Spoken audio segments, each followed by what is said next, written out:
dia a todos. Nós daremos início a mais uma sessão de EducaSUS, projeto em parceria com a Secretaria de Estado da Saúde de São Paulo, a Faculdade de Ciências Médicas da Santa Casa de São Paulo e o Ministério da Saúde.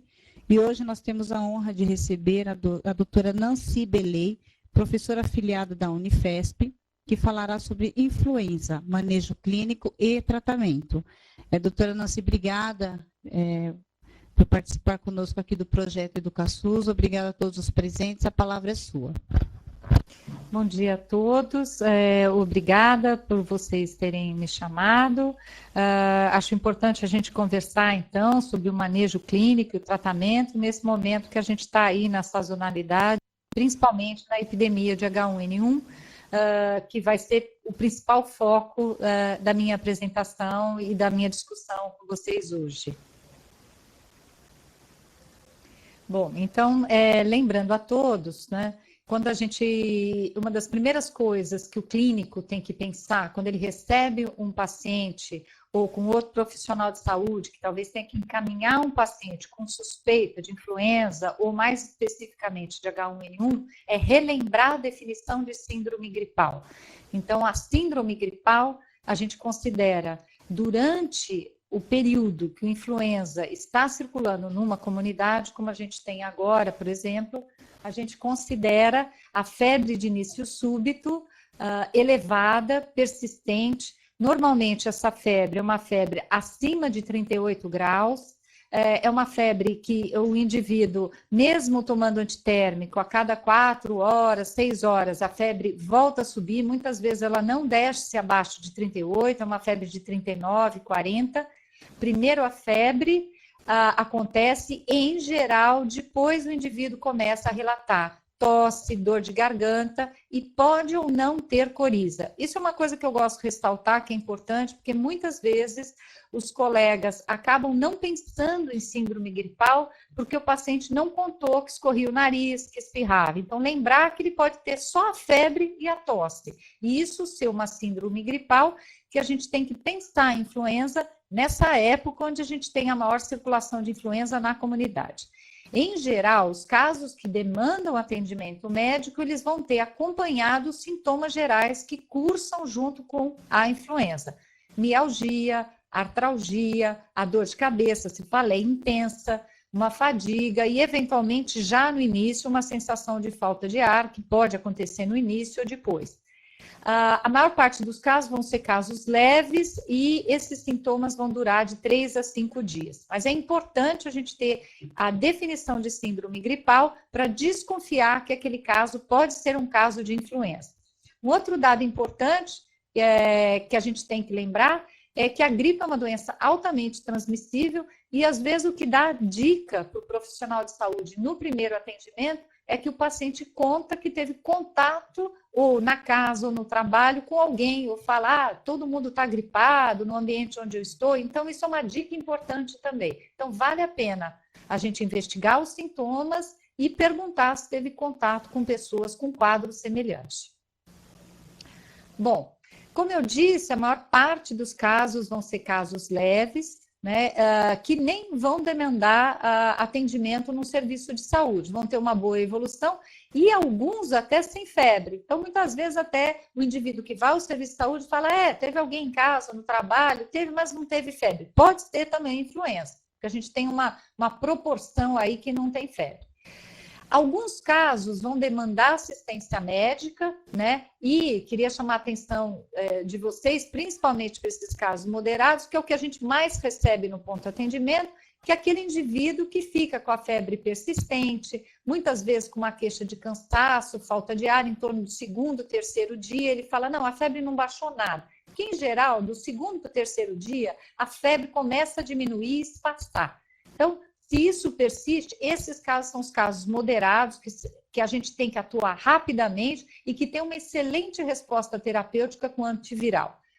A menor proporção vão ser os casos muito graves já nas primeiras 72 horas. Esses casos têm que ser, a gente vai ver depois, já avaliados rapidamente, em geral acabam já sendo internados em unidades de cuidados e terapia intensiva. E a gente vai ter os casos que vão se agravar depois de 72 horas. Estes casos a gente acaba recebendo nos hospitais gerais, mas a grande maioria, quando a gente tem uma epidemia na comunidade, vai estar aqui, né? E esses casos é o que a gente tem que ter uma atuação importante em termos de antiviral e das outras intervenções para o manejo.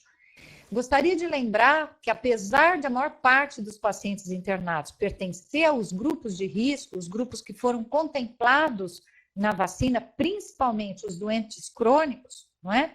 A gente tem aí uma proporção de 30% a 50% de pacientes que não têm nenhum fator de risco. E muitas vezes o clínico deixa de pensar em influenza porque fica imaginando que o influenza só complica no indivíduo que é de risco. Não, ele complica mais no indivíduo que é de risco. Mas a gente percebe, principalmente com H1N1, que a gente tem indivíduos que não têm nenhum fator de risco e às vezes apresentam falta de ar, complicação, são hospitalizados e eventualmente até casos muito graves podem evoluir para óbito. Então, não é necessariamente obrigatório a gente pensar no influenza complicado só no indivíduo de risco. Bom, esmiuçando um pouco mais, né? Já citei para vocês os sintomas gerais dos casos leves, né? Febre, dor de cabeça, dor de garganta, pode ou não ter rinorreia, né? Nas crianças é mais comum, principalmente com H1N1, houve muito relato, 20%, 30%, dependendo da casuística, de vômito e diarreia. Mas o sintoma principal é o sintoma respiratório, né? Claro que a gente não vai pensar em influenza se os pacientes não tiverem nenhum sintoma respiratório, a não ser naqueles pacientes muito idosos ou nos recém-nascidos, crianças muito pequenininhas, onde é muito difícil, às vezes, a gente avaliar inicialmente o sintoma e a tosse pode só aparecer depois. Mas, em geral, os sintomas respiratórios estão presentes, né? Chamar atenção para os senhores, aquele doente que a gente atende, perceber se tem sinais da doença de progressão e, por outro lado, orientar esses pacientes quais são os sinais que ele deve voltar ao serviço de saúde, né? Então, que sinais são esses? Uma dor torácica, quer dizer, o indivíduo tem um quadro gripal e chega no serviço de saúde e fala, eu comecei a ter uma dor só de um lado do tórax, ou começa a ter uma pontada, né, incaracterística, isso pode ser um sinal de progressão da doença. Ataque apneia, ataque cardíaco, o indivíduo que não está naquele momento com a febre muito elevada, não tem motivo para ele estar com uma frequência, por exemplo, acima de 100. Isso pode ser um sinal de progressão.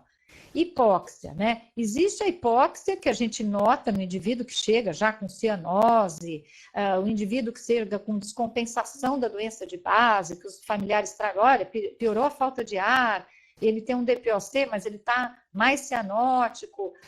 Essa é mais evidente. Agora, muitas vezes o indivíduo está com hipóxia e se a gente não fizer uma oximetria, a gente não vai perceber. Grávida, por exemplo. A grávida, ela, às vezes, no fim da gestação, ela tem um pouco de falta de ar pelo aumento do volume abdominal. Então, às vezes, fica difícil avaliar se ela já não está com um pouco de hipóxia. Aí a gente vai ver, nós temos que fazer a oximetria de pulso, se estiver disponível, né, no serviço de saúde, o ideal é que se tenha disponível, e aqueles indivíduos que estão saturando na oximetria de pulso menos que 95%, esse indivíduo tem que ser avaliado. Principalmente grávida, criança muito pequena, indivíduos sem fator de risco. Esses indivíduos têm que saturar acima de 95%. Com relação àqueles indivíduos que já contam uma história de doença crônica, cardíaca ou pulmonar, a gente tem que tentar entender qual que é o basal desses indivíduos e ver se piorou. Normalmente, os doentes que acompanham o serviço de saúde, doentes crônicos, ambulatoriais, eles sabem contar como é que está o nível da doença deles e como tem sido a saturação. Mas nesses indivíduos que eu citei, criança pequena, grávida, e principalmente adulto jovem, sem comorbidade, ficar muito atento à saturação. Uma coisa que eu costumo orientar é pedir para o indivíduo caminhar um pouquinho na sala de atendimento, porque às vezes sentado, a gente examinando, ele está lá saturando 95. Ele caminha um pouquinho com o oxímetro no dedo, 1 metro que seja, a gente vê que cai a saturação. Esse indivíduo precisa ficar no serviço e ser avaliado, porque a hipóxia é sinal de comprometimento do trato respiratório inferior. Hipotensão é outro fator que tem que chamar a atenção e muito cuidado, a gente tem aí cerca de 30% da população brasileira que é hipertensa. Então, muitas vezes, o indivíduo naquele dia não tomou a medicação da pressão alta porque estava com gripe, porque estava tomando um remédio para gripe, e aí ele chega no serviço de saúde com 10 por 7. E esse 10 por 7 não é normal, ele já está hipotenso. Então, a gente tem que investigar os antecedentes do paciente, até para avaliar quem tem maior risco, mas para poder avaliar esses sinais vitais de forma muito correta. Esta confusão em relação ao nível pressórico costuma acontecer no pronto atendimento, tanto com gripe quanto com dengue. Então, é uma situação que a gente tem que avaliar com cuidado em relação à pressão habitual do indivíduo. Confusão mental, principalmente nos pacientes mais idosos, desidratação, criança muito pequenininha, às vezes o único sinal é febre de desidratação no início do quadro, né? E, como eu disse, a exacerbação da doença de base, né? Então, aquele indivíduo cardíaco que está mais cansado e mais taquicárdico do que habitualmente ele é. A família fala, hoje ele está com o pulso mais rápido, ele está mais cansado até para falar. E com febre. Pode só estar assim no início do quadro, nas primeiras 24 horas. Isso pode ser um sinal de influenza, né? Então, a gente tem que levar em consideração a exacerbação da doença de base. Aqueles indivíduos que chegarem, né, com um quadro já de sinais de infecção do trato respiratório inferior, raio-x alterado, uma gasometria já muito ruim, claro que esses indivíduos têm uma doença muito grave. Esses indivíduos, na medida do possível, já deve se pedir uma reserva de UTI, porque são indivíduos que vão evoluir pior. A encefalite, a encefalopatia pode acontecer, a gente vê mais durante grandes surtos, mas é uma situação mais rara. O choque também, eventualmente, principalmente em pacientes imunodeprimidos, pode acontecer. Miocardite é uma coisa que a gente vê mais arrastada, 2, 3 semanas é que a gente vai notar a miocardite, né? Principalmente com crianças e mais comum com influenza B, né? Rabdomiólise, naqueles pacientes que tiverem as enzimas musculares muito alteradas, uma alteração de creatinina, é algo que a gente tem que dar uma olhada, mas são todos fenômenos bem menos frequentes. E, sem dúvida nenhuma, a infecção bacteriana secundária, que ela pode acontecer já com o indivíduo na comunidade, então ele aparecer no serviço que teve até uma melhora da febre, e de repente houve uma recrudescência da febre, então melhorou um pouquinho a febre, 3º ou 5º dia, volta a ter febre, deve ter infecção bacteriana secundária. E nos hospitalizados, isso também pode acontecer, e pode acontecer infecção hospitalar. Então, a gente tem que ficar de olho nessa situação. Citei para os senhores, então, muito importante avaliar o aparecimento de falta de ar e hipoxemia, né? Fundamental. O paciente, às vezes, chega no serviço, pode estar com 95, mas está queixando de falta de ar. E a gente, às vezes, até faz um raio-x normal, mas é um paciente jovem, e a gente conversa com ele, vê que ele está falando com uma certa dificuldade. Valorizar a clínica do paciente. Vocês vão ver um pouquinho mais para frente, que às vezes o raio-x nem sempre mostra alteração logo no início.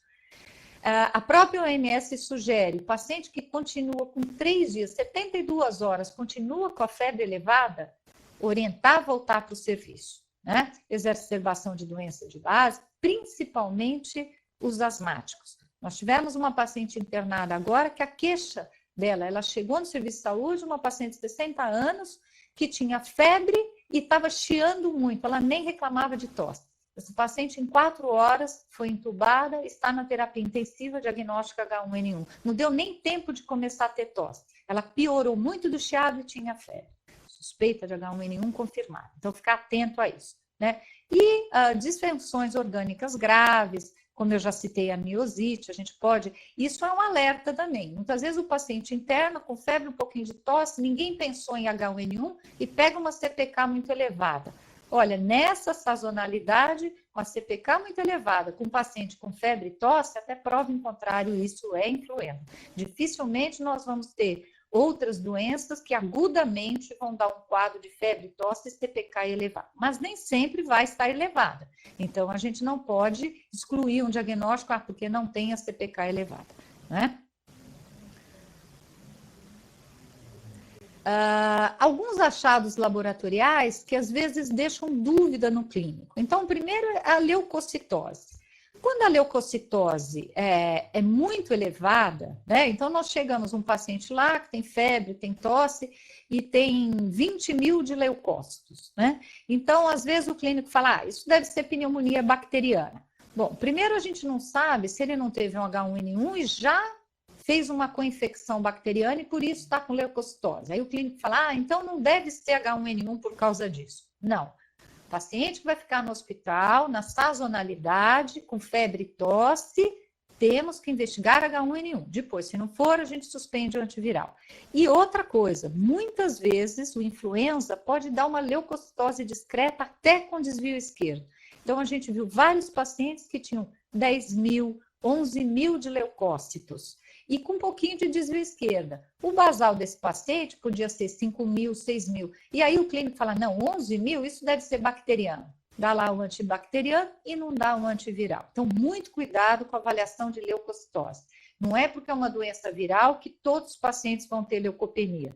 Pode ser que nem façam leucopenia e façam só uma elevação discreta do leuco ou fiquem com o leuco normal. Aí é até mais fácil a gente pensar em doença viral. Aquele paciente que está com 5 mil, mas está com falta de ar e está com febre e tosse. A gente fala, puxa, mas se fosse uma pneumonia bacteriana, isso estava mais alterado. Então, avaliar com cuidado essa questão.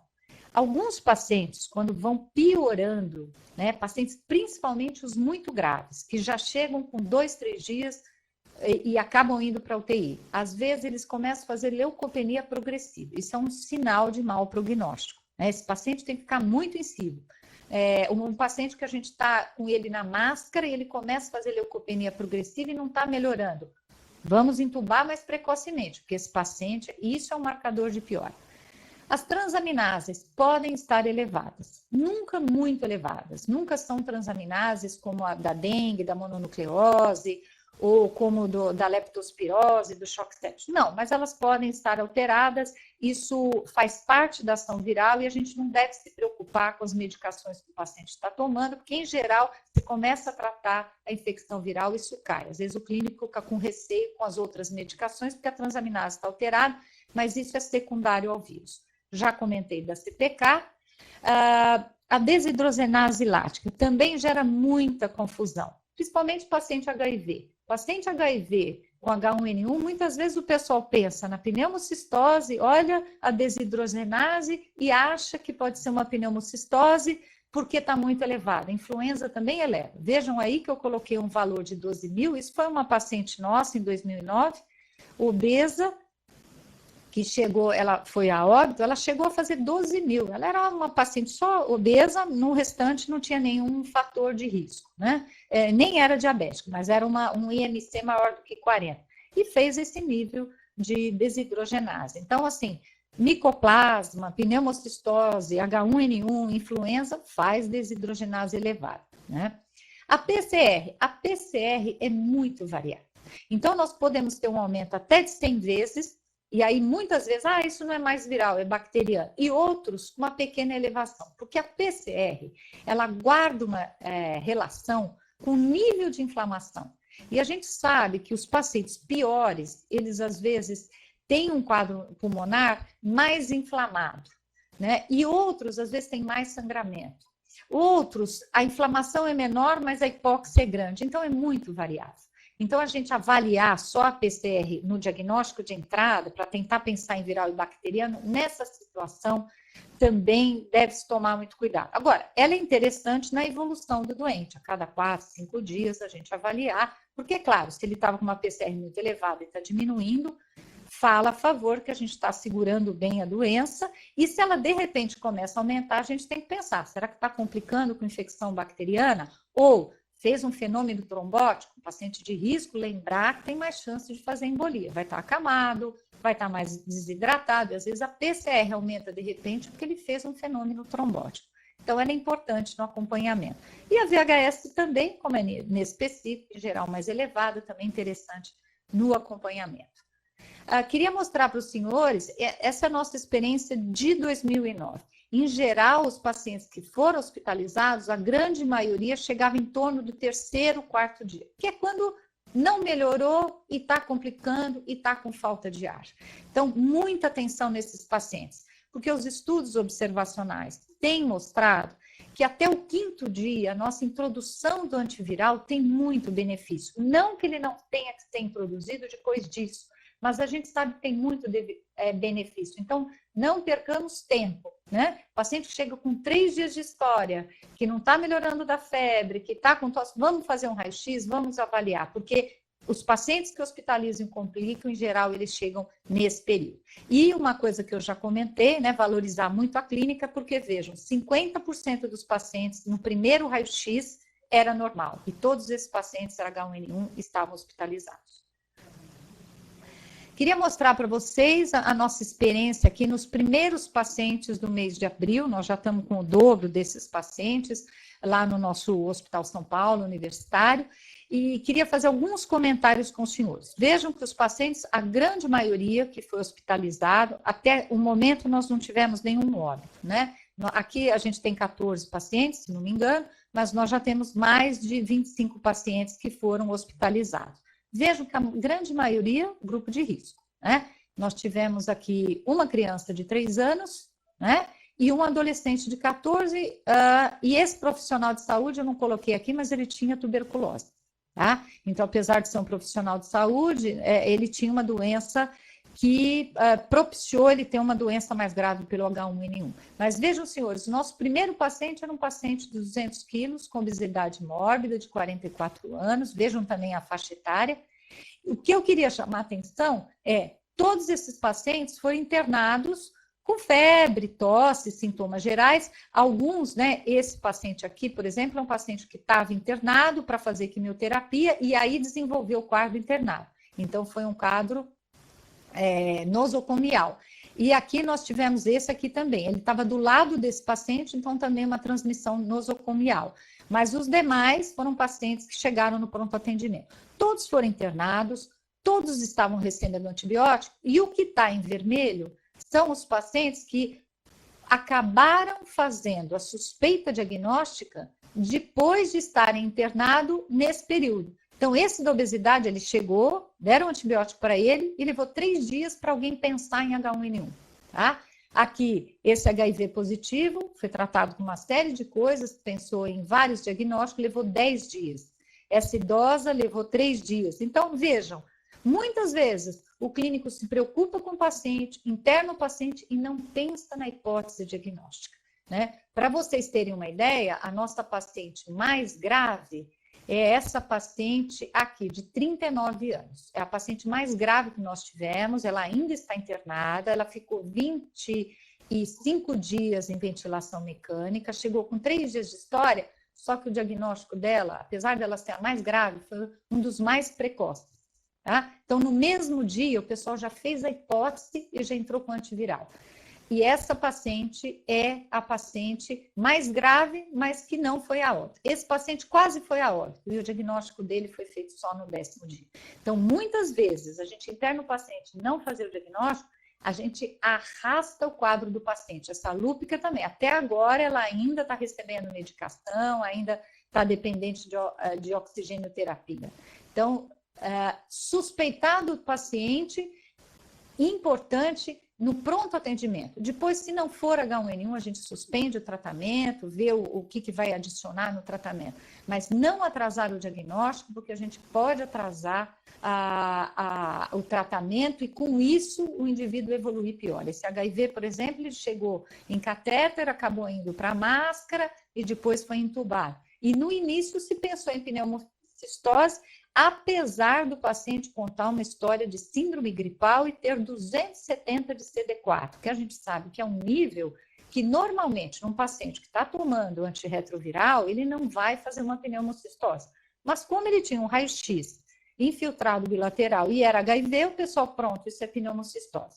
Deram um antibacteriano e deram medicação para pneumocistose. Só no 10º dia que alguém viu que ele não melhorava, foi colhido um H1N1. Queria comentar com os senhores a importância da clínica. Né? Por quê? Porque a gente não vai fazer tomografia em todo mundo. E a gente vê, para o mesmo paciente, uma desproporção entre o raio-x e a tomografia, muito grande. Às vezes os pacientes chegam com raio-x normal, nem é um raio-x assim que a gente já vê que tem alteração, mas vejam a diferença que a gente tem, porque a tomografia é muito mais sensível. Então, mesmo com raio-x normal, volto a dizer, não vamos fazer tomografia em todo mundo, mas se o doente tem hipóxia, tem dispneia, vamos começar a tratar, vamos colocar um catéter, e quanto mais a recuperação da oximetria for mais rápida, melhor evolução esse paciente vai ter. E a gente pode ter uma série de alterações na tomografia. A gente pode ter nódulos, a gente tem o aspecto de vidro fosco, então isso confunde nos pacientes HIV, principalmente nos imunodeprimidos, mas a gente pode ter áreas de consolidação, até áreas que sugerem pneumonia bacteriana. Então, é muito misto o tipo de infiltrado que esses pacientes podem fazer. Vejam aqui, por exemplo, uma paciente jovem, né, que estava internada, isso foi uma infecção nosocomial, paciente jovem com nefrolitise, em uso de antibiótico profilático, porque ia fazer eritrotripsia, ganhou um H1N1 em 4 dias, ela evoluiu com essa imagem radiológica. Essa evolução rápida em paciente que não é imunodeprimido, isso em geral é quadro viral. Excepcionalmente, isso vai ser um quadro bacteriano.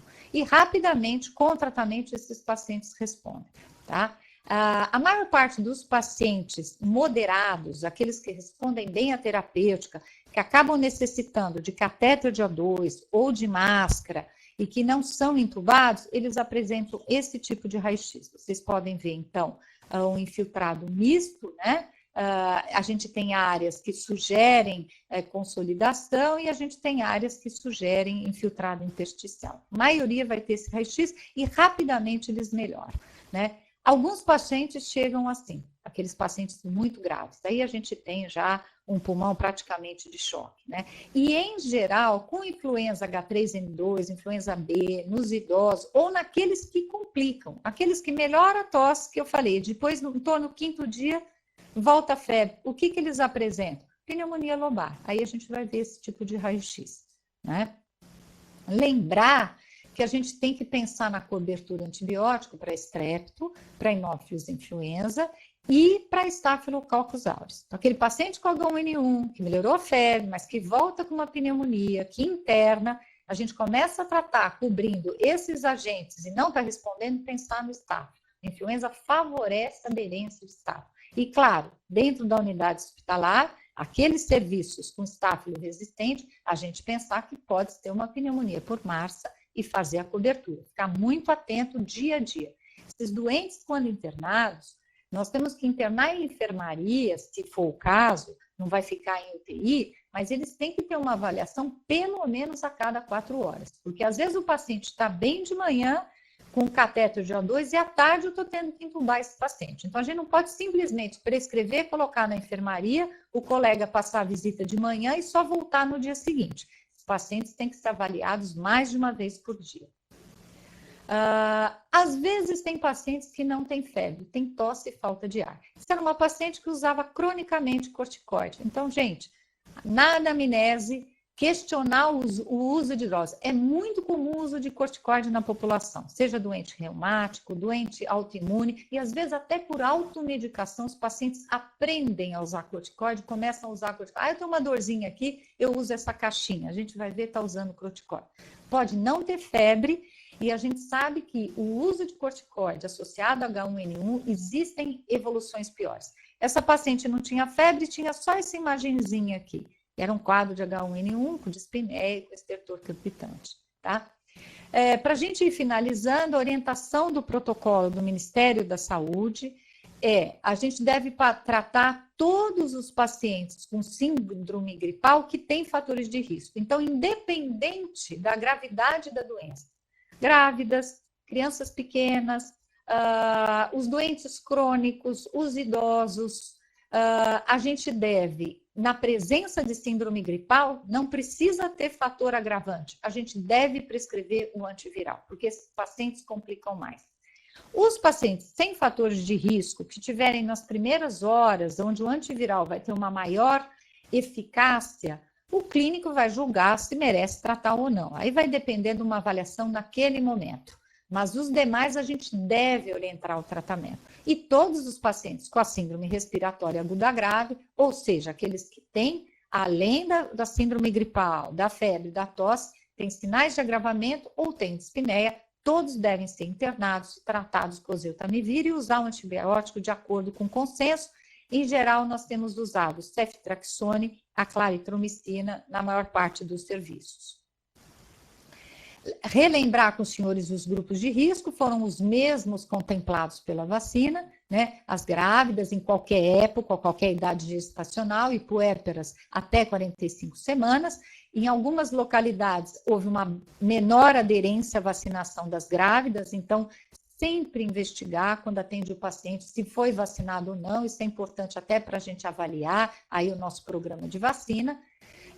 Idosos, crianças menores de 2 anos, os pneumopatas, inclusive os pacientes com asma que fazem uso de medicação, as doenças cardiovasculares, aqui hipertensão arterial sistêmica, naquele caso onde a gente tem repercussão cardiovascular, né? Uma alteração discreta, que só toma um diurético, uma medicação simples, sem alteração nenhuma cardiovascular ou renal, esses casos não têm o mesmo risco. Nefropatias, hepatopatias, todas as hepatites crônicas, as doenças hematológicas, diabetes e principalmente lembrar do hipotiroidismo.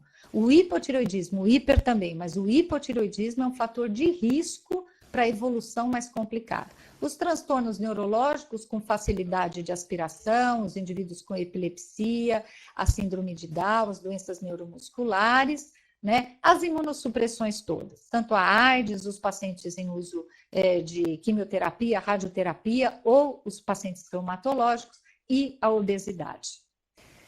No protocolo no Ministério, vocês têm as doses, né? São as mesmas doses usadas anteriormente, 75 miligramas 2 vezes ao dia. Atento para as crianças, tem locais onde a gente tem a formulação de 30 miligramas e de 45 miligramas, tem local onde a gente tem que abrir a cápsula e dissolver para usar. Muito cuidado quando prescrever para casa, ver qual é a formulação que a paciente vai levar, para a gente não errar na dose na hora de orientar a família como é que faz aquela diluição. Se a gente usar a cápsula, a regrinha básica é 75 miligramas, a gente abre a cápsula, dilui em 5 ml, na seringuinha, cada ml vai ter 15 miligramas. Agora, tem que saber o peso da criança, em geral, o pediatra calcula na hora. Mas checar a receita, porque senão depois vai pegar a receita na farmácia e pode dar uma formulação diferente e a criança tomar a dose errada, tá?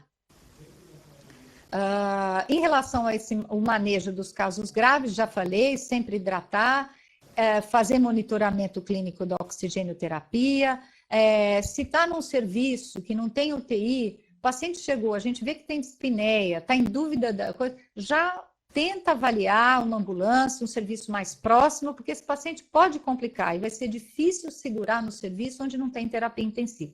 Então, essa avaliação de risco inicial é muito importante naqueles serviços mais distantes, onde a gente não vai ter uma unidade de cuidados intensivos para já encaminhar esse paciente com medicação para poder ser melhor assistido num outro local, né?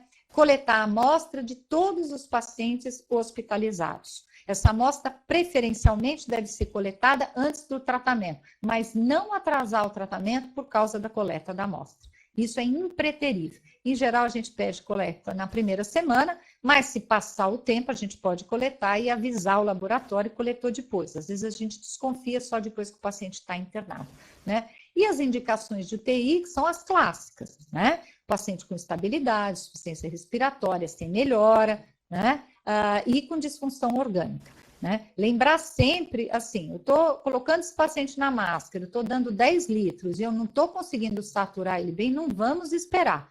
Vamos entubar esse paciente, porque provavelmente, se eu não estou conseguindo manter essa saturação acima de 90, esse paciente vai precisar da terapia intensiva.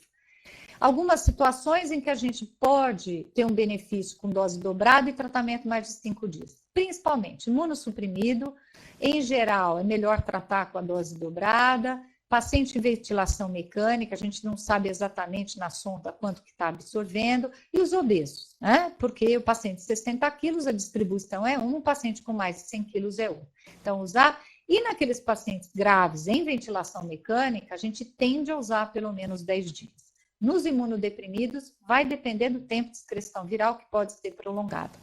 Pacientes com insuficiência renal, se o clearance for menor de 30, a fórmula é muito simples, calcular sempre a fórmula, aí a gente tem que dar uma vez ao dia. Naqueles em diálise, após a sessão, e se diálise peritoneal, uma vez por semana.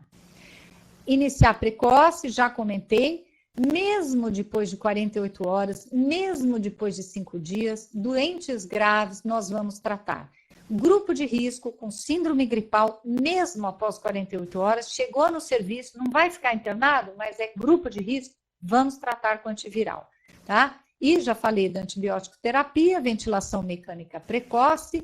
Em geral, a Sociedade de Terapia Intensiva prefere a ventilação mecânica do que a VMI. Corticoide não deve ser associado, não há evidência de benefício, e a gente não tem tido um problema, a resistência está menor que 1%, mas claro, a gente sempre tem que monitorar, e aí há a possibilidade da Secretaria fornecer o Zanamivir nesse caso. Era isso, eu estou à disposição depois para as questões. Doutora Nancy, muito obrigada pela apresentação, e os pontos que tiverem dúvida, por favor, solicitem a vez, ok? Eu só quero fazer uma pergunta. Hoje acaba a vacina, né? Encerra a vacinação para aquele grupo de risco. Quando que entra, a senhora sabe nos dizer, quando que entra a próxima etapa, aberta a toda a população? Eu vou pedir para a doutora Thelma Carvalhanas, que está aqui com a gente, do CVE, para responder essa questão para vocês, tá ok? Meu nome é Thelma Carvalhanas, eu estou aqui representando o Centro de Vigilância Epidemiológica. Minha colega Helena Sato, que é a coordenadora do programa estadual, está fora de São Paulo. Se eu entendi a sua pergunta, a campanha de vacinação, oficialmente, ela em São Paulo, ela foi estendida até o dia 29 de maio. Mas, para aqueles municípios que não atingiram a cobertura, ela continua. E priorizando a nossa cobertura, que precisa ser reforçada, gestantes e pacientes crônicos.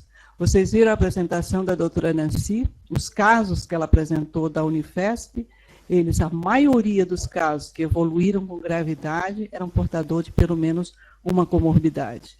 Então, hoje, os dados que nós trabalhamos, que são repassados pelo sistema de vigilância da síndrome respiratória aguda grave, mais de 70% dos nossos casos que evoluíram para forma grave e óbitos eram portadores de pelo menos uma comorbidade. Então, a atenção mesmo aqueles municípios que não atingiram a cobertura, eles deverão permanecer com as suas campanhas, priorizando os grupos prioritários. Aqueles que não atingiram a cobertura, a meta preconizada pelo Programa Nacional de Imunização, pelo Programa Estadual de Imunização. Entendi. Então, para a população geral, que inclui aqueles que não estão na faixa, como idosos, gestantes, enfim, com doenças crônicas, para toda a população, a senhora sabe nos dizer quando que abrirá a nova campanha? A campanha ela é feita anual, né? Todos os anos nós temos campanha anual dirigida para grupos prioritários. Nós não vacinamos a população como um todo. Volto a repetir, nós definimos grupos prioritários com base no que é recomendado pela Organização Mundial de Saúde, pela Organização Pan-Americana de Saúde. O Brasil, o Programa Nacional, define grupos prioritários que foram apresentados para vocês. Dentre eles, os menores de 2, os maiores de 60, os profissionais de saúde, os pacientes crônicos, as gestantes, as puérperas. São esses grupos que o Programa Nacional de Imunização e o Programa Estadual prioriza.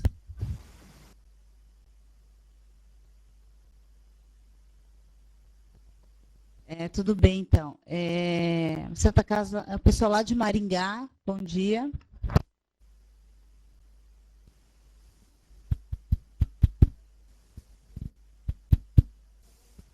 Bom dia. Vinícius aqui de Maringá, eu sou médico, estamos com os nossos residentes de clínica médica, Na verdade, são duas perguntas. Paciente com vacinação recente e com sintomas gripais, que a gente classifica como um quadro gripal, poderia receber o Tamiflu. O raciocínio é o mesmo, ou eu posso não fazer o Tamiflu nesse paciente? E a segunda questão é sobre a coleta de exames, que é sempre bem polêmica, né? Ou a gente atende pacientes de convênio, ou paciente particular, e ele sempre pergunta para a gente: eu posso fazer o exame para confirmar se é gripe A ou não? Qual que seria a recomendação nesses casos? Então, a recomendação, primeiro eu vou falar da coleta do exame. A recomendação da coleta do exame é apenas para os doentes hospitalizados, né? Mesmo aqueles doentes que chegam no serviço de saúde e que sejam de grupo de risco, nós não colhermos exames se eles não ficarem hospitalizados. A ideia de confirmar que é um H1N1 ou um H3 ou influenza B é para a gente confirmar circulação, confirmar a incidência de casos graves e de óbitos e avaliar esses casos que evoluem mal. Na comunidade, a gente sabe que está circulando H1N1, eventualmente influenza B, eventualmente H3N2, muito vírus sincicial respiratório, um pouco de parainfluenza, um pouco de adenovírus e um pouco de rinovírus. Então, nós não vamos fazer naqueles pacientes que chegam no serviço de saúde e que vão embora para casa, mesmo que ele seja de grupo de risco. Se ele voltar e tiver falta de ar e tiver que ficar em observação, aí nós vamos confirmar. Mas boa parte destes doentes, eles não são doentes de H1N1 e de influenza. Posso dizer para vocês que no nosso hospital, de todo mundo que internava com síndrome respiratória aguda grave em abril agora desse ano, 40% era H1N1. O restante eram outras causas. E na porta, muitos casos também era vírus sincicial e outras causas. Então, a indicação do Ministério é só para o doente hospitalizado. Claro que algumas cidades, alguns serviços privados, existe no hospital a disponibilidade via pagamento ou convênio do teste rápido. Isso fica, teste rápido ou o próprio PCR, aqui em São Paulo tem alguns hospitais privados que têm. E às vezes o clínico, o paciente quer fazer, o clínico quer fazer, mas ele sabe que ele vai ter que pagar por aquele exame. Ou o convênio paga ou ele vai ter que pagar. Isso é a liberdade individual do indivíduo fazer. Agora, fazer pela rede, a orientação é só hospitalizado. Particularmente, eu não recomendo fazer mesmo nos pacientes particulares. Se a gente tem um paciente não vacinado, que a gente recebe no pronto atendimento, ou no consultório particular, e a gente suspeita que pode ser um H1N1, prescreve o Oseltamivir, ele vai pegar na rede pública e vai ser tratado. Mas pode ser que a gente trate alguém que não tem H1N1. É possível, mas nenhuma recomendação, nem internacional, é orientado fazer o teste rápido nesses pacientes, a não ser em situações especiais, né? Mas aí tem que avaliar caso a caso. Com relação a doente vacinado, veja, aqueles doentes que vão hospitalizar, mesmo vacinados, a gente tem que perguntar o antecedente de vacina, e se ele hospitaliza com uma doença com síndrome respiratória aguda grave, nós temos que colher exame e vamos dar um antiviral, porque eventualmente ele pode não ter respondido à vacina, ou a gente pode estar diante de uma situação de mutação, etc. Então, doente grave, vai tomar antiviral mesmo vacinado, e a gente tem que reportar isso, tem que notificar, comunicar a vigilância. E o grupo de risco, que chega no pronto atendimento e contar que foi vacinado, já tem mais de 2 semanas e está com um quadro importante. O bom senso é a gente tratar esse paciente. Tem grande chance de não ser H1N1 e não ser influenza, mas como ele é um grupo de risco, o bom senso é tratar. Por que a gente não recomenda, nesse caso, coletar exame? Porque, como eu falei, como a gente sabe que tem muitos vírus respiratórios, se a gente for coletar exame de todo mundo no pronto atendimento, que não interna, e que tem um quadro de síndrome gripal, nós não vamos ter perna nem em serviço particular para fazer esses testes, né? E o custo-benefício não é positivo. Então, não há indicação de fazer teste no doente ambulatorial. E volto a dizer, caso do doente privado, e a gente sabe que alguns pacientes querem fazer o teste, ok, só que muitas vezes eles vão esperar 2, 3 dias pelo PCR de H1N1. E isso não deve atrasar o tratamento desses pacientes. Imagino que eu respondi a tua questão. Muito obrigada, então, pessoal de Maringá. Se tiver mais alguma pergunta, é só solicitar a vez de novo, tá? Santa Casa de Itapeva.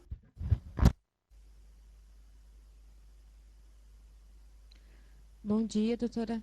É só uma dúvida. O paciente que está 2 dias com febre, ele pode tomar a vacina ou, a partir do momento que tem febre, não pode mais tomar?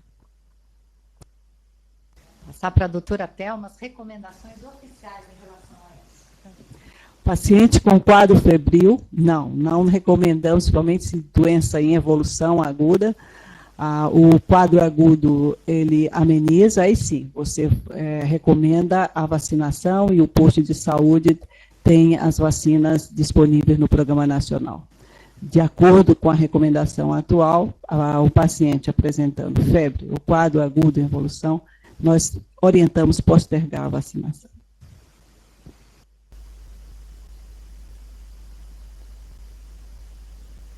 É um paciente que ele não está no grupo de risco, né? Ele não tem, vamos dizer assim, que ele não tem direito à vacinação. Se ele tiver febre, tiver esses sintomas, ele pode ir ao posto de saúde e se vacinar.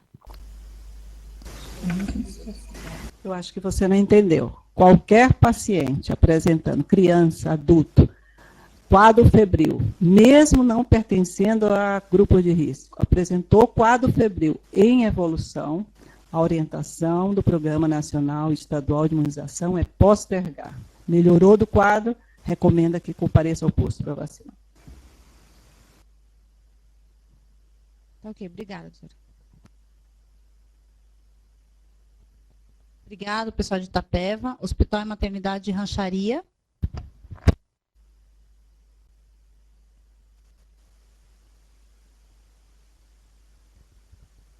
Bom dia, doutora Nancy. Está me ouvindo? Estou te ouvindo. Bom, a gente tinha, assim, 2 dúvidas, na verdade. Quanto tempo depois da vacina o indivíduo está imunizado? Ela falou alguma coisa sobre, mas eu queria que a senhora reforçasse, por favor. E a segunda pergunta é, quando não temos mais leitos disponíveis para o isolamento, como devemos proceder? No caso de suspeito do H1N1. Tá. Então, em relação à vacina, a gente considera 15 dias para o indivíduo adulto, né, imunocompetente, obviamente, né? A gente considera 15 dias, que é um tempo médio que a grande maioria dos indivíduos imunocompetentes, ou seja, aqueles que não têm uso de corticoide, quimioterapia, doença imunossupressora como AIDS ou linfoma, leucemia, outras neoplasias, em 15 dias eles vão ter uma resposta eficiente. Os imunodeprimidos, apesar da grande maioria ter indicação da vacina, a gente sabe que a resposta é menor, né? E pode ser até que não haja eficácia. Então, isso é uma consideração a ser feita. Nas crianças que tomaram a vacina pela primeira vez, elas só vão estar imunes após 15 dias da segunda dose. Então, ela tomou a vacina, tem que esperar 1 mês, toma a segunda dose e mais 15 dias. Então, leva 6 semanas para uma criança estar protegida, se é a primeira vez que ela tomou a vacina. Tá ok? Bom, com relação ao controle de infecção hospitalar, veja, aqueles doentes que estão internados, né, em geral, os doentes graves, como eu falei, às vezes a gente tem que tratar mais tempo, às vezes eles excretam vírus por mais tempo prolongado. Então, assim, 1 semana, 10 dias, é o tempo que às vezes o doente fica no hospital, está internado e tem que estar no isolamento. Mesmo tratando, a gente tem que deixar o doente em isolamento, porque a gente não sabe, caso a caso, como é que está a evolução viral dele na região superior, onde a gente manipula esse doente, às vezes é entubado, a gente faz aspiração, né, a fisioterapeuta trabalha. Então, sempre lembrar para aerossol, a máscara N95, esse doente entubado, que vai ter manobra de aspiração ou broncoscopia, etc., tem que ficar isolado, e quem entrar em contato, máscara N95 para a questão do aerosol. Aquele doente que não gera aerosol, o doente de enfermaria, com máscara, com catéter, se não está inalando, ele pode ficar em coorte com outros doentes com quadro suspeito, não tem problema, ele pode ficar no mesmo quarto com outros com quadro suspeito, né? Aquele doente que confirmou vai tratar. Se um doente ficar do lado de outro doente, porque ele era suspeito e não confirmou, ele vai ter que fazer profilaxia, que está previsto no protocolo. Por quê? Porque ele não tem influenza e ele ficou do lado de alguém no quarto que tem influenza. Aí, naquele quarto, ele vai ter que fazer profilaxia. Quando a gente tem muito paciente, a gente tem que fazer coorte de doente respiratório. E aí a gente vai ter que tratar mais gente, não tem jeito.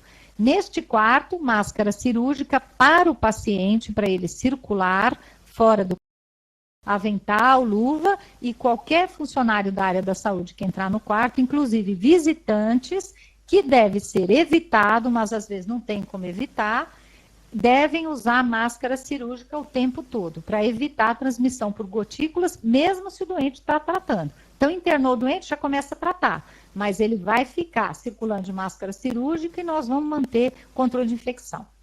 Quando eu estou numa emergência, né, a situação que a gente vive lá no Hospital Universitário, no Hospital São Paulo, eu tenho corredores lotados, emergência lotada, às vezes o doente com suspeita de H1N1 que vai ser entubado está na sala de emergência esperando um leito. O que eu posso fazer? Se eu não tenho como isolar esse doente, uma das coisas que, em situação de epidemia, não é o ideal, mas é possível, é colocar um biombo com aquele material de algodão, tá? Entre um paciente e outro. Tá? O ideal é manter pelo menos nos doentes muito graves, que tem muito vírus, manter 1,5 metro, a gente fala 1 metro, mas o ideal seria 1,5 metro. Mas isso a gente sabe que num serviço lotado não vai ter 2 metros de distância na sala de emergência, nem nos corredores. Então, o recurso seria um biombo nessa situação, assim que possível isolar o doente, mas seria um biombo. Aquele doente que vai embora para casa não precisa nenhuma recomendação, porque a comunidade está cheia de H1N1. Então, se ele vai embora, ele vai tratando, tudo bem, não precisa usar máscara nem nada. Mas dentro do serviço de saúde, sim. E usar esse biombo, mas tem que lavar depois o algodão, preferencialmente trocar todos os dias. Esse algodão, o tecido de algodão do biombo seria uma tentativa da gente coibir a transmissão de gotículas. Doutora, nós temos dúvidas em relação à vacina, me perdoa. Criança que foi vacinada no ano passado e esse ano ela vai tomar 2 doses normais. Uma criança Tomou que já dose foi única no ano passado, esse ano são 2 doses. Quanto tempo? Não, veja, a criança só toma 2 doses se for a primo vacinação que ela fez. Se o ano passado ela foi vacinada e tomou 2 doses, foi a primeira vez que ela vacinou, a partir daí ela só vai tomar 1 dose por ano. A não ser que a gente tenha um vírus totalmente diferente, uma nova pandemia. Senão, não, ela vai tomar 1 dose por ano. Aquela criança pequenininha que acabou de nascer, tem 6 meses, 7, 8, que não tomou ano passado, essa que vai tomar 2 doses. As demais vão tomar 1 dose. Isso vale para crianças de até 8 anos de idade. Criança que nunca tomou, é uma asmática, tem indicação de tomar porque é grupo de risco, só que a mãe nunca deu vacina. Ela vai tomar a primeira vez e ela tem 9 anos de idade, ela já responde que nem as outras pessoas, então ela toma 1 dose só. Então até 8 anos de idade, a primeira vez que toma a vacina de influenza que toma 2 doses. No ano seguinte é 1 dose só. Não sei se a doutora Thelma quer complementar com alguma coisa. Tá bem?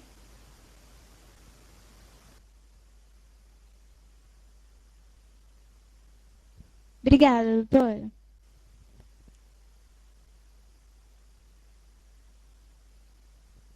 Obrigada, pessoal de Rancharia. Agora nós vamos passar para o Hospital Terezinha Gaia, que é em São Miguel do Oeste, em Santa Catarina.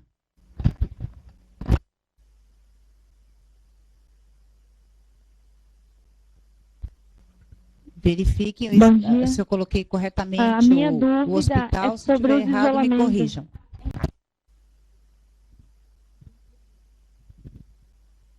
É o Hospital Regional Terezinha Gaia Bastos. A minha dúvida é sobre os isolamentos. a senhora já falou que de 7 a 10 dias de isolamento respiratório. Vocês indicam também o isolamento de contato? Olha, a gente sempre indica o isolamento de contato, porque às vezes esse paciente no hospital, claro que cada serviço tem um padrão, mas, por exemplo, vou dar um exemplo para você do nosso hospital, o Hospital São Paulo. O paciente acaba infectando alguns deles com bactérias hospitalares multiresistentes, né? Às vezes, até chegar o resultado do exame, a gente está tratando um H1N1 e, como eu falei, 20 a 40% dá o H1N1 e o restante não é H1N1, mas pode ser um outro vírus respiratório que transmita por contato. Nós estamos vivendo no nosso hospital casos de doentes crônicos e adultos com H1N1 e casos de crianças com vírus sincicial respiratório. Mas os vírus se comunicam. Então, a gente pode ter um doente de risco que está lá tratando H1N1 e ganhar o vírus sincicial porque o plantonista da enfermagem da noite de dia trabalha na outra unidade. Então, assim, no serviço hospitalar, claro que influenza é principalmente gotícula, mas a gente recomenda a precaução de contato também.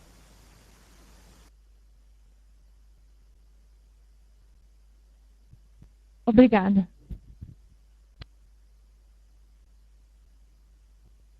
Obrigada, pessoal. Santa Casa de Resende.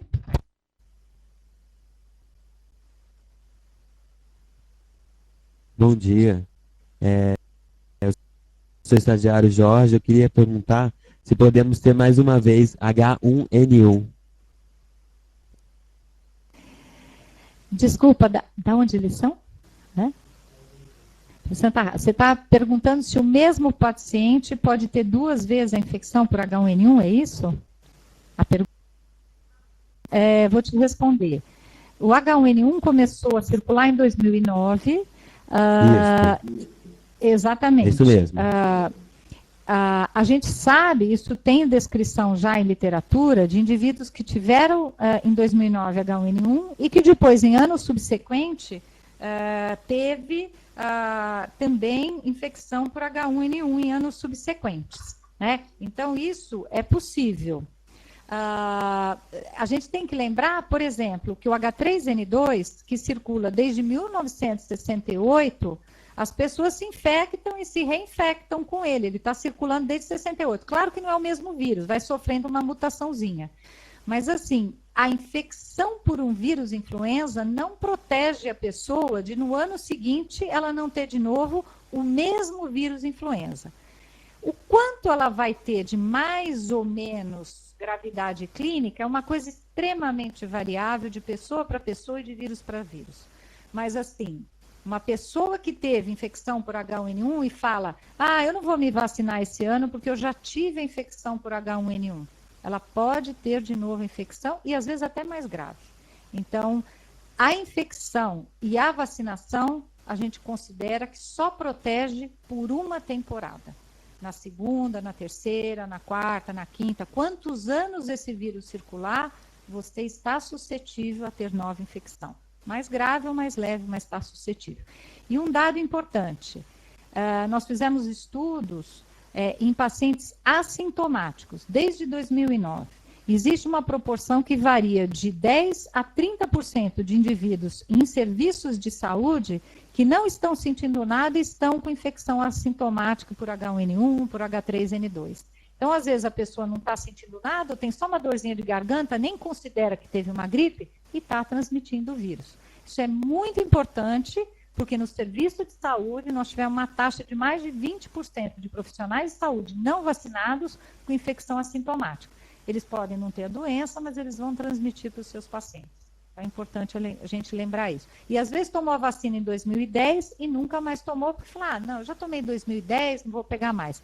A vacina, o título, o anticorpo da vacina, ele dura no máximo uns 8 meses. Depois disso não dura mais. Tem que revacinar no ano seguinte. Bom dia, meu nome é Márcia, sou estagiária aqui na Santa Casa, pela instituição do SENAC. Eu gostaria de saber como anda a resistência desse vírus, né, em tempos que as pessoas se automedicam muito, Se você poderia falar um pouquinho para a gente sobre isso. Tá bom. Eu espero que vocês estejam me ouvindo sem estar entrecortado. Estão ouvindo bem? Veja, é muito complexa a é muito complexa. Sim. Tá ok.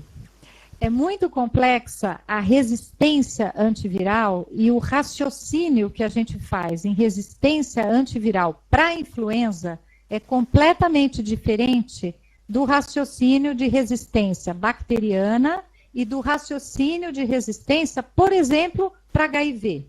Né? Então, são situações completamente diferentes. Não necessariamente o uso de antiviral em grande quantidade numa população vai gerar resistência.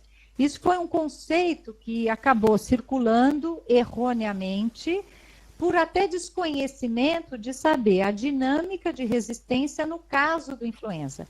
Os vírus, os diferentes vírus, cada um tem uma dinâmica de resistência. Então, no caso do influenza, em décadas passadas, surgiu resistência a medicamento sem até nem ser usado. O vírus virava resistente porque ele adquiriu uma proteína diferente que, por um acaso, o antiviral não pegava.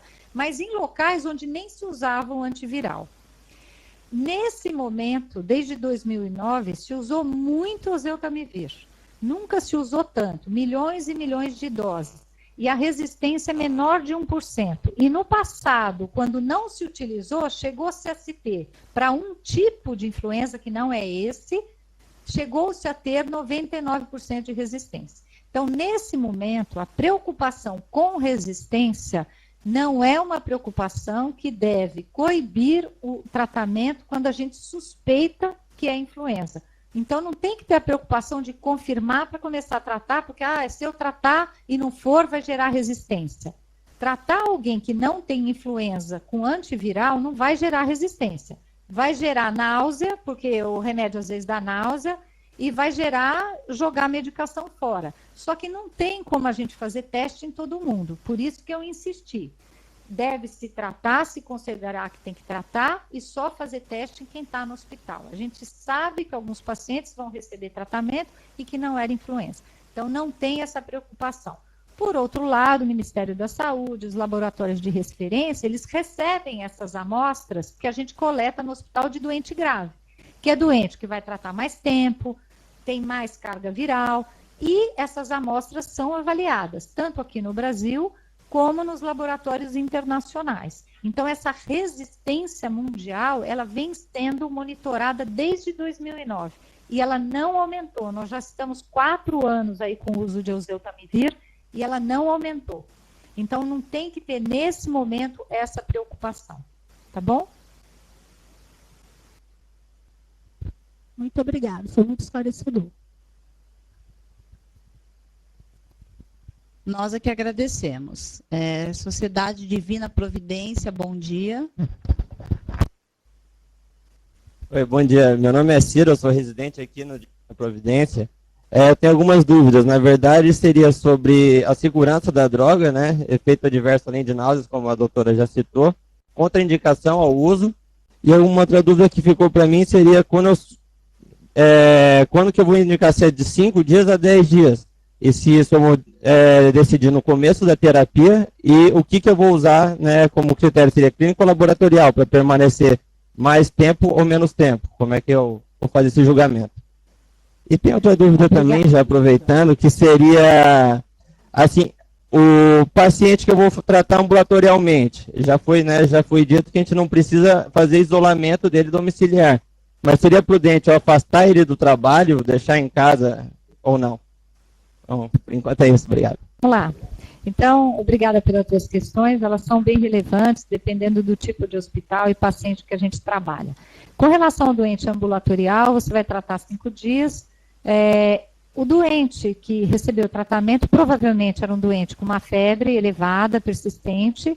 A recomendação é que até 24, 48 horas da defervescência, ou seja, 1 a 2 dias depois que ele parou de ter febre, que ele está com a temperatura normal, ele ainda excreta muito vírus, mesmo em tratamento, então ele deve permanecer em casa. Então, esses doentes não devem ir para o trabalho e as crianças não devem ir para a escola, tá? Mesmo doente que a gente não trata, um doente com febre, ele está transmitindo muito. Claro que tem o vírus na comunidade, mas esse doente deve ficar afastado do trabalho porque tem maior chance de um ambiente fechado ele estar transmitindo. Em geral, se recomenda 1 a 2 dias após cessar a febre. Como a febre dura 2 a 3 dias, 1 a 2 dias, acaba dando 5 dias, dependendo, acaba dando a semana toda, dependendo de sábado, domingo, etc. Crianças, em geral, a gente afasta 1 semana, porque eles excretam mais tempo que 1 semana fora da escola. No hospital, se a gente for pegar a literatura internacional, os serviços de segmento, para aqueles doentes graves, doentes imunodeprimidos, doentes que têm comorbidades importantes, que fazem coinfecção, o ideal seria a gente fazer um novo teste para ver se esse indivíduo, o PCR, que é o teste de eleição, se ele negativou. Nos imunodeprimidos, isso é muito importante, né? Eu não sei se vocês viram, mas eu mostrei o quadrinho dos nossos pacientes do Hospital São Paulo. A maior parte dos nossos pacientes são grupos de risco, porque o nosso ambulatório, a maior parte é grupo de risco. Eles acabam vindo no hospital quando estão doentes. Então, por exemplo, a gente tinha uma lúpica que faz imunossupressão, que usa corticoide, MMF. Essa paciente internou, como no nosso hospital a gente tem a facilidade de fazer o PCR, na semana seguinte a gente repetiu, porque inclusive ela tinha que ser pulsada. Eu não podia deixá-la pulsando se ela ainda estava com uma doença muito importante.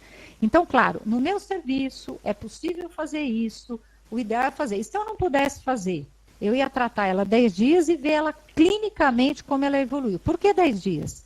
Uma doente imunodeprimida, chegou com um quadro grave, eu não cheguei a mostrar a tomografia dela, mas ela tinha lesão bilateral, demorou para ser tratada.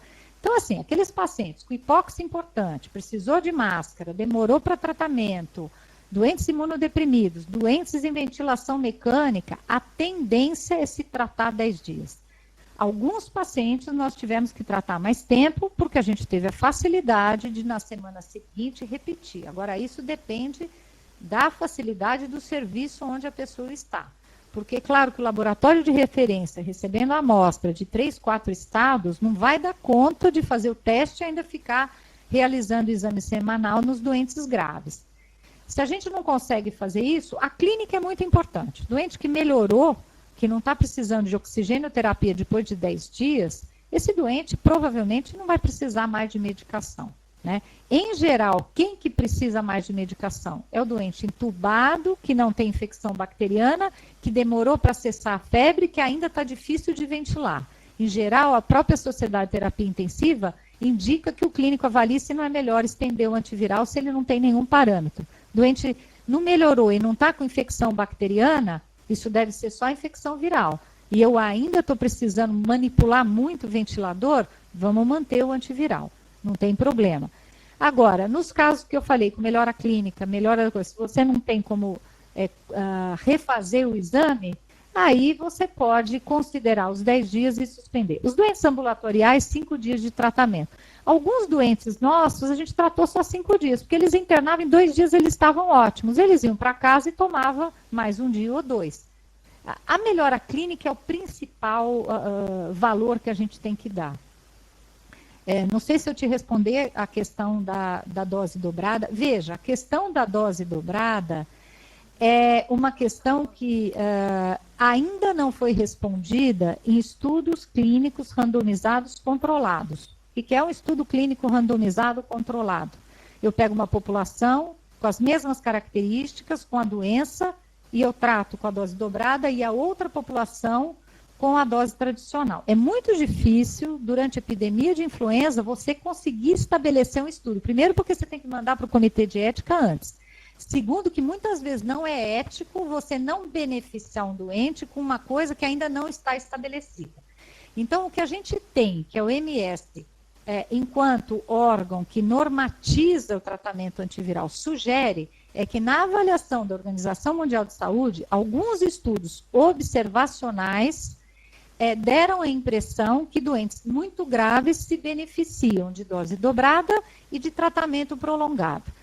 Então, o que a gente adotou no nosso serviço foi, se alguns pacientes, na observação dos experts, Pacientes muito graves se beneficiam por isso, e nesse momento eu não tenho um guideline que me diz, com esse parâmetro eu dou assim, então os meus doentes graves, em ventilação, imunossuprimido, ou mesmo sem ventilação, mas que na dúvida se ele vai piorar ou não, eu dou a dose dobrada e trato por 10 dias, enquanto ele está no hospital, obviamente. Os outros 5 dias. A gente não tem ainda um guideline fechando essa questão por causa da ausência de estudos randomizados controlados, mas é de bom senso. E sempre, quando a gente lê essas orientações, tanto do CDC, da OMS, do Grupo Internacional de Experts em Antiviral, eles sempre orientam um julgamento clínico. E isso é o mais importante. Não é prescrever e ficar. É olhar o doente dia a dia e procurar com a infecção bacteriana. Oi, tá, você está respondendo, muito obrigado. E efeito adverso e segurança da droga, assim, contraindicação, gostaria de saber. Quanto à segurança, olha, no último evento, a gente teve um evento internacional há 2 anos aqui no Brasil, só sobre antiviral para influenza, né? Em que eram dados do mundo todo que foram apresentados.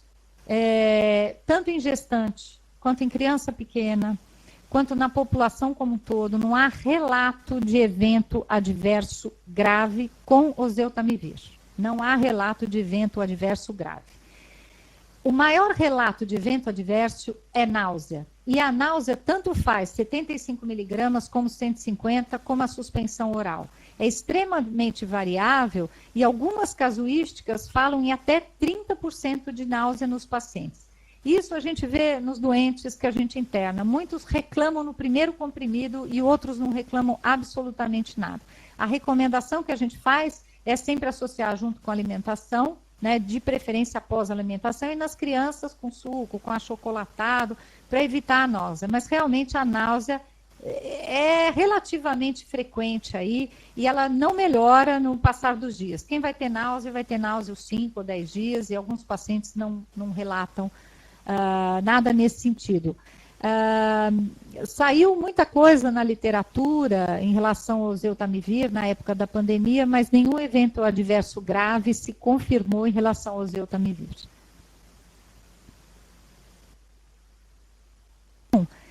Não sei, eu esqueci de falar, não sei se você reparou no meu slide, os pacientes com menos de 10 ml de clearance de creatinina, quer dizer que aquele paciente que não é o renal crônico em diálise, mas que está em evolução, tem que definir se ele vai para diálise ou não, porque daí com menos de 10 você não pode dar o comprimido via oral, né?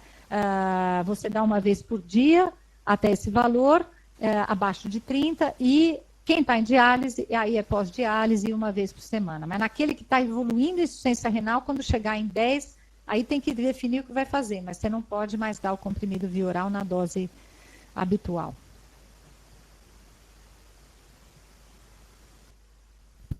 Muito obrigado.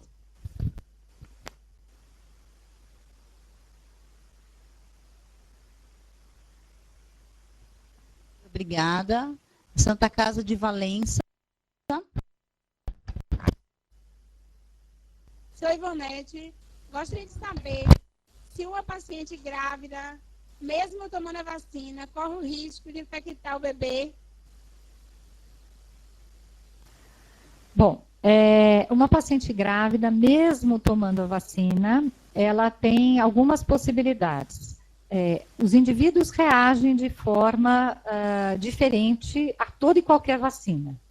Então, claro que vai ter uma proporção menor de indivíduos que pode tomar uma vacina, tanto grávida como não grávida, e não responder à vacina. Tanto que no nosso protocolo, que a gente segue, que é o do Ministério da Saúde, o doente de risco, mesmo vacinado, na suspeita de influenza, a gente deve tratar e, se for internado, colher exame, né? Porque é um doente de risco, mesmo vacinado. Se essa grávida vacinada responder à vacina, ela provavelmente o concepto vai estar protegido, e tem estudos mostrando que os anticorpos da grávida, quando a criança nasce, ainda ela leva um pouco de anticorpo da mãe, e até 3, 4 meses após o nascimento, a criança ainda está protegida de influenza porque tem anticorpo da mãe, né? Então estaria protegida. Se essa grávida não respondeu à vacina, A gente sabe que a infecção por influenza, ela pode ter uma infecção por influenza, e a grávida, quando ela tem muita febre, qualquer infecção viral, ela pode fazer alterações na placenta, ela pode diminuir a oxigenação do feto, a taquicardia da mãe é ruim para o feto, a febre é ruim para o feto por qualquer infecção. Então, esse feto pode ter um problema, esse concepto pode ter um problema. Existem estudos mostrando que nas pandemias anteriores, na década de 60, muitas crianças depois tiveram problemas neurológicos e psiquiátricos quando a mãe se infectou com vírus pandêmico durante a gravidez. Então, a infecção por influenza, ela pode trazer transtornos para o feto, tanto durante a gravidez, depois da gravidez e até anos subsequentes, se o feto também se infectar. Acho que eu respondi, não sei se ficou alguma dúvida. A vacina é segura para a grávida, né? Isso é uma questão muito importante. Eu gostaria de ressaltar que a nossa cultura vacinal de grávida é muito recente, mas no hemisfério norte, a indicação de vacinar a grávida ela é muito anterior à pandemia de 2009. Já se sabia há muitas décadas que o influenza era extremamente grave para as grávidas, uma mortalidade 5 vezes maior do que na população normal, mesmo influenza de não pandemia, o sazonal. Então, em vários países já se orientava a vacinar a grávida e não se tinha receio com relação à vacina muitos anos antes da pandemia. Quando nós tivemos a pandemia, aí se viu aquela taxa de óbitos em grávida, claro que era um vírus mais grave, né? E aí, talvez essa cultura da importância de vacinar a grávida no Brasil tenha se estendido e a própria sociedade de obstetrícia passou a colaborar na indicação, né? Porque sempre obstetra, a grávida, a família da grávida tem medo de qualquer medicação, de qualquer vacina. Mas esses dados de segurança são muito anteriores da pandemia de 2009.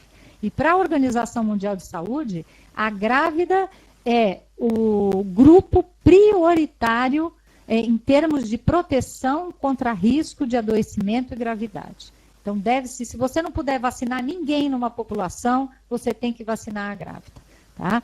Então, é muito importante, é seguro, e a gente tem que reforçar, porque a doutora Thelma comentou que existem vários dados de que em alguns municípios, né, não se atingiu o esperado, principalmente para a grávida, né? Não sei se você quer comentar, acho que é importante. A mensagem, a sua pergunta foi extremamente interessante. Aqui a gente ratifica a importância, como a Nancy falou, é uma recomendação da Organização Mundial de Saúde aos seus países membros. Isso é uma recomendação bem antes de pandemias, é histórico isso.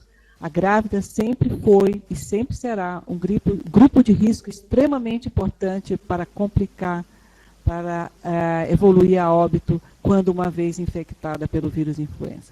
Então, risco-benefício, você vacinando a grávida, notadamente o que a gente vê nos nossos dados, que a evolução a óbito é mais quando elas estão no terceiro trimestre, quando elas estão perto de evoluir para o parto, para a fase já final da evolução do parto. Então, vamos proteger, sim, as gestantes. A indicação é precisa, a vacina é segura, e nós temos que contemplar esse grupo, que é o grupo, que eu diria, e ratifico o que a doutora Nancy falou, é o grupo, eu diria, por exemplo, prioridade 0 para nós vacinarmos contra o vírus da influenza.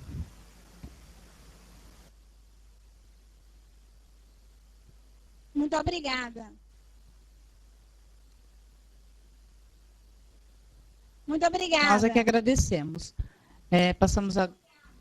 Obrigada a vocês. Hospital São Vicente de Paulo. Bom dia. No caso, a minha pergunta seria, no caso das crianças, né? Por exemplo, tomou há 2 anos atrás a vacina, né? A primeira e a segunda dose. E ano passado ela falhou. Esse ano ela teria que tomar de novo a primeira e a segunda dose?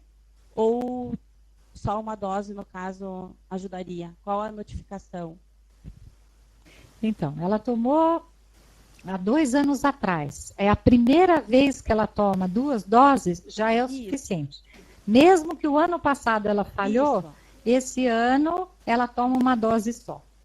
Não tem problema ela ter ficado o ano passado sem vacinação de influenza. Esse ano é uma dose só. É só a primeira vez que são 2 doses. Isso tem a ver com a imunidade celular que vai ser desenvolvida, tá? Isso. E a notificação, como seria? Da vigilância epidemiológica. A notificação a vigilância da influenza, você está falando... epidemiológica. Certo. A vigilância da influenza no estado de São Paulo, que é de onde nós estamos falando com vocês, e nesse mesmo bojo do Brasil, nós nos pautamos em 3 pilares. Hoje, a vigilância da influenza nós fazemos dos casos graves, que é de síndrome respiratória aguda grave. Para isso, o Ministério disponibiliza um sistema de notificação online, chamado SINAM. Para quem já trabalha em vigilância, sabe o que é isso. É o sistema de notificação de agravos notificáveis, em que a influenza, neste caso, em casos graves, é notificação obrigatória. Não há necessidade de notificar caso individual de gripe, de influenza. O mundo não trabalha notificando como nós fazemos, com dengue, com meningite. Não. A orientação é trabalhar os casos graves, acompanhar esses casos graves e o impacto da influenza na população. Para tanto, a gente também faz o modelo de vigilância sentinela. Todas as unidades federadas têm o número de unidades de síndrome gripal e de UTI de síndrome respiratória aguda grave que acompanham essa tendência dos casos nas suas localidades. E, por último, notificar surtos comunitários e surtos institucionais. O que eu quero falar com isso? Notificar surtos. Surto em escola, em asilos, nós estamos tratando aqui de influenza, que é uma doença que tem uma carga muito importante nos 2 extremos da população, que são os idosos e os menores de 2 anos. Então, surtos em ambiente escolar, surtos em asilos, instituições de longa permanência, eles podem e devem ser notificados ao Sistema de Vigilância Municipal, que, por sua vez, remete ao Sistema de Vigilância Estadual, e o banco de dados é o mesmo. O Ministério da Saúde também visualiza esses dados. Em resumo, a vigilância da influenza é para os casos graves, a vigilância sentinela e a notificação de surtos. Ficou claro? Ficou, obrigada.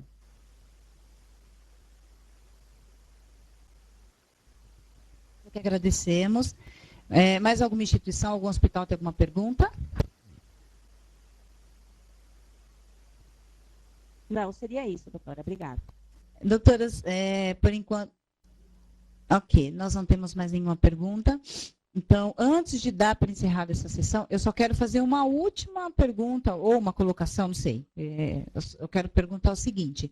Em caso, existe alguma possibilidade, agora, no exato momento que estamos aí com a gripe, de ter uma pandemia H1N1 e havendo a vacina suficiente? Veja, a gente fala em pandemia, né? Quando a gente tem um vírus novo, porque aí a gente sabe que a gente vai ter uma situação de um vírus novo que vai estar circulando em várias regiões ao mesmo tempo, dando uma sobrecarga aos serviços de saúde. Então, essa situação que a gente está tendo do H1N1 agora não é uma pandemia a mais. Ele já aconteceu na forma de pandemia em 2009, não é? Que a gente tinha no mundo todo, ao mesmo tempo, uma demanda importante de casos com uma população não imune, sem vacina para controlar a situação epidêmica. Agora nós temos uma situação que no estado de São Paulo, em algumas outras regiões pontuais, a gente tem uma epidemia com atividade importante. Isso acontece com todos os vírus de tempos em tempos. Para se ter uma ideia, no hemisfério norte, nos Estados Unidos, na temporada de inverno, eles tiveram uma epidemia com atividade importante com H3N2, que é um vírus que vem circulando há mais de 20 anos. Isso pode acontecer de vez em quando, Anos atrás, nós tivemos uma situação desse tipo numa região do estado com influenza B. Então, aí não é uma situação de pandemia, é uma situação de aumento de atividade.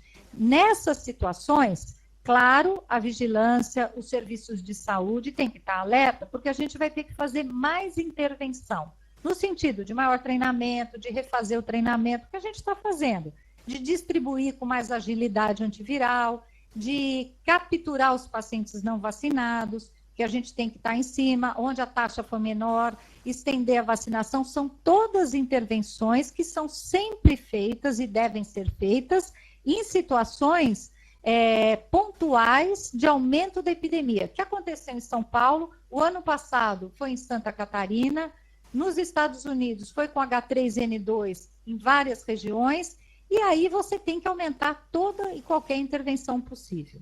Para dizer que a gente tem uma situação como 2009, a gente não vai voltar a ter.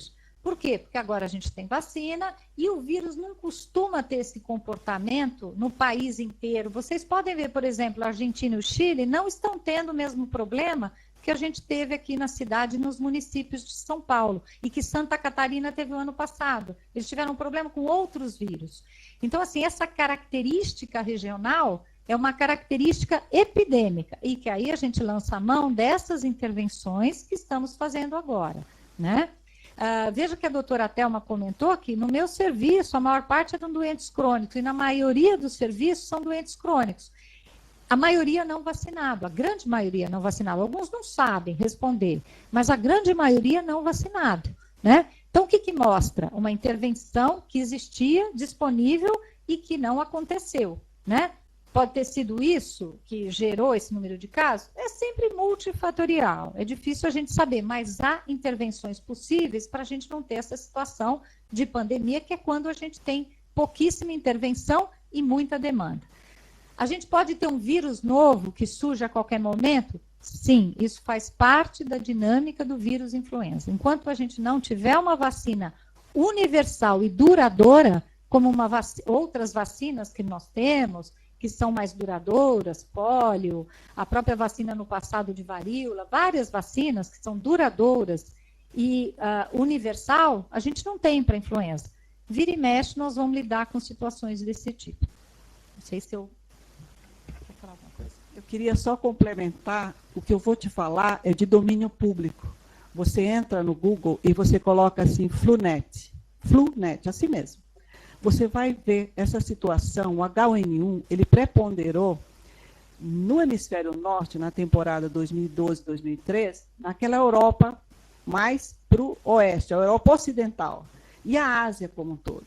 Enquanto nos Estados Unidos preponderou o H3N2, lá na Europa foi H1N1. Nesse momento, quando você entrar e quiser saber, hoje, agora, no teu computador, Flunet, você vai ver que o H1N1 ele está circulando na África como um todo, tanto na África do Norte como na África do Sul, ele está circulando na China, ele está circulando no Sudeste Asiático, na Austrália, ele está circulando na América Central e Caribe, e hoje ele está com uma carga maior, isso eu li hoje de manhã, ele está com uma carga maior nos países andinos. A Venezuela está reportando tanto quanto nós aqui. A Venezuela, a Colômbia, toda a fronteira ali perto da América Central, eles estão com uma atividade já aumentada de H1N1. Na hora que a Organização Mundial de Saúde, ela coordena todos esses dados, ela hoje já reportou até há 2 semanas atrás, está preponderando no mundo, dentre os vírus de influenza circulante, o H1N1 PDM09. De todos os vírus que esses laboratórios, que são mais 80 países que coletam e remetem para a Organização Mundial de Saúde, que é nesse banco chamado Flunet, reportando todos ao mesmo tempo, inclusive o Brasil. No Brasil, nós temos 3 laboratórios chamados de referência nacional e internacional, que é o Instituto Adolfo Lutz, em São Paulo, a Fundação Oswaldo Cruz, no Rio de Janeiro, e o Instituto Evandro Chagas, em Belém. Então, eles estão reportando, contribuindo para isso que eu estou te falando. Nesse momento, o que está preponderando no mundo? H1N1 PDM09. Como é que está a atividade? A doutora Nancy colocou muito bem. Epidemias anuais da influenza, que nós já conhecemos desse vírus, nós vamos tê-las todos os anos. Uma com maior atividade, outras com menor. O que ela citou foi em 2002, que foi um grande aprendizado para nós, quando ninguém nem olhava para a influenza, o nosso aprendizado de influenza vai ao encontro da pandemia de 2009. Mas em 2002 nós tivemos uma epidemia muito importante no estado de São Paulo, na área bem central de São Paulo, Araraquara, e era o influenza B. Naquele tempo não tinha oseltamivir. Foi esse o nosso progresso. Nós temos atividade aumentada do H1N1, não é só o estado de São Paulo, eu garanto para você. O estado do Pará também está reportando, Venezuela, Colômbia, América Central, principalmente os países andinos recentemente estão reportando para esse sistema que eu te falei, com maior atividade nessas localidades. E esses vírus, assim como eles são imprevisíveis, a diversidade, a distribuição geográfica também é diferente. Para você ter uma ideia, na zona temperada da América do Sul, que corresponde à Argentina e ao Chile, ano passado, houve uma preponderância, no Chile principalmente, do sincicial respiratório. Também hoje, na América Central, eles estão reportando uma atividade intensa do sincicial. Aqui em São Paulo, nas nossas unidades sentinelas, nós temos como um vírus, antes do influenza H1N1, é o sincicial respiratório, que todos os anos, nos primeiros meses, aqui no nosso estado, ele prevalece. Na sequência, vem os vírus influenza. Então, essa diversidade de distribuição, a gente tem que ficar muito atento para que as nossas medidas sejam também rápidas. A resposta rápida é o que é o mais importante. Nenhum país do mundo, isso não sou eu que falo, é a Organização Mundial de Saúde, os seus representantes, está de domínio público. Nenhum país está preparado para um vírus novo e dizer que vai responder de forma robusta. Nós temos que fazer o quê? Parceria. Tem um vírus emergente agora na China, esse sim, extremamente importante, que é a influenza aviário, ele é de ave, ele não é humano, que é o H7N9, vocês devem ter ouvido falar. Nesse momento, todo o nosso sistema de vigilância mundial, incluindo o nosso país, Brasil, incluindo o estado de São Paulo, nós estamos trabalhando na direção para fortalecer a notificação da síndrome respiratória aguda grave. Nós queremos, sim, que cada vez mais nós notifiquemos os quadros graves, que mais nós notifiquemos também, identificamos os vírus que estão circulando, dessa nossa estrutura pronta para que a chegada, como a doutora Nancy bem colocou, de um novo vírus que possa, sim, ter potencial de disseminação e vir a uma nova pandemia, que não é o H1N1, nós estejamos mais preparados de forma robusta para responder com antiviral de forma precoce, que é a medida mais eficaz, que eu diria para vocês, fazer diagnóstico rápido e intervir com o oseltamivir o mais rápido possível. E a vacina para essa cobertura dos grupos mais vulneráveis. E os nossos profissionais de saúde para que eles possam receber esses grupos e dar o atendimento necessário para uma evolução melhor e um prognóstico melhor, e que a gente não tenha um impacto que a gente sabe que é esperado em relação a um agravo tão importante como a influenza, com uma alta mortalidade. A nossa função aqui, vocês também, na assistência e na vigilância, é dar resposta rápida, fazer chegar esse oseltamivir o mais rápido possível para quem dele precisa. Esse é o motivo, é o principal objetivo da gente estar aqui com vocês hoje. Congregar todos os profissionais de saúde e quem toma decisão nessas linhas de que façam chegar o oseltamivir o mais rapidamente possível a quem dele precisar. E vacinar os nossos grupos vulneráveis. Aí eu lembro as gestantes e os crônicos. Muita gente não se identifica como crônico, é o que nós percebemos. Esse ano o Brasil inteiro recomendou vacinar os crônicos, e onde a nossa cobertura foi menor. E o vírus é implacável. E os coeficientes de mortalidade maiores, nós verificamos isso desde o ano passado, está em cima dos crônicos. Então, aquele que não se enxerga crônico tem que passar a entender que ele tem uma doença de base que pode complicar, sim, a gripe. Que a gripe não se trata com chazinho e nem espera a febre passar para procurar o médico.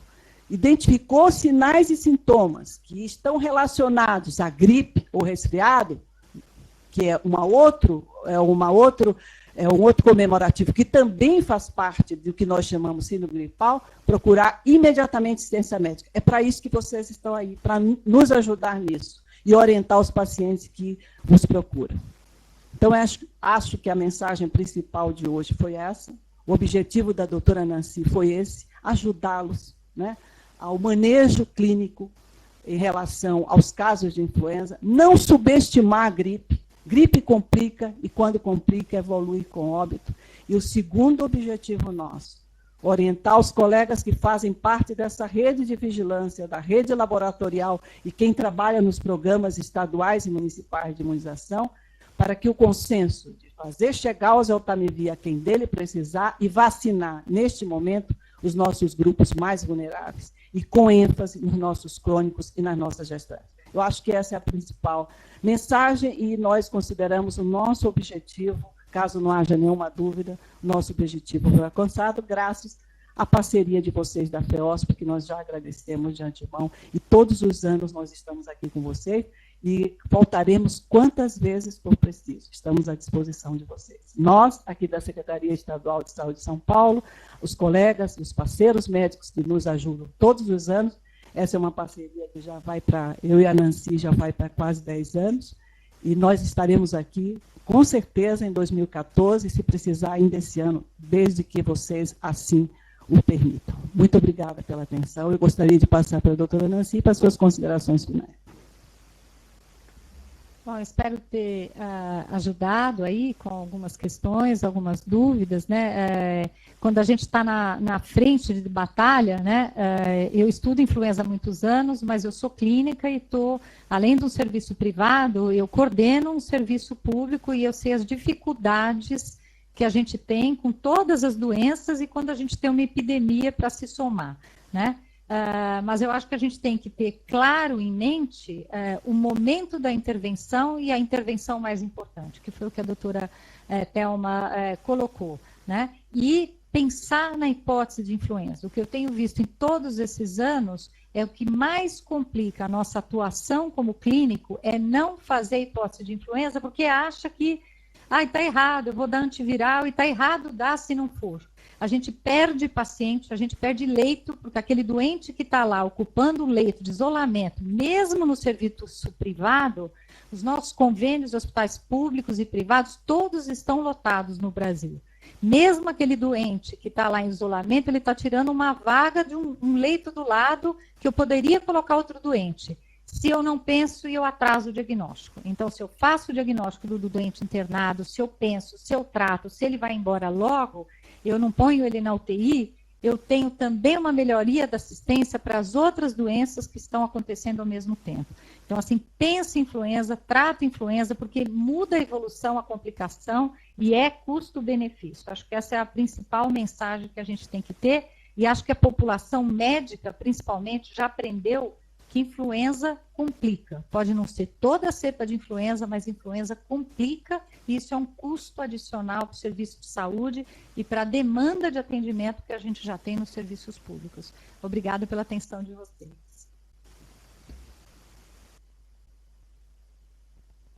Doutora Nancy, doutora Thelma, nós é que agradecemos a brilhante apresentação de vocês e com certeza nos veremos ainda este ano tão breve.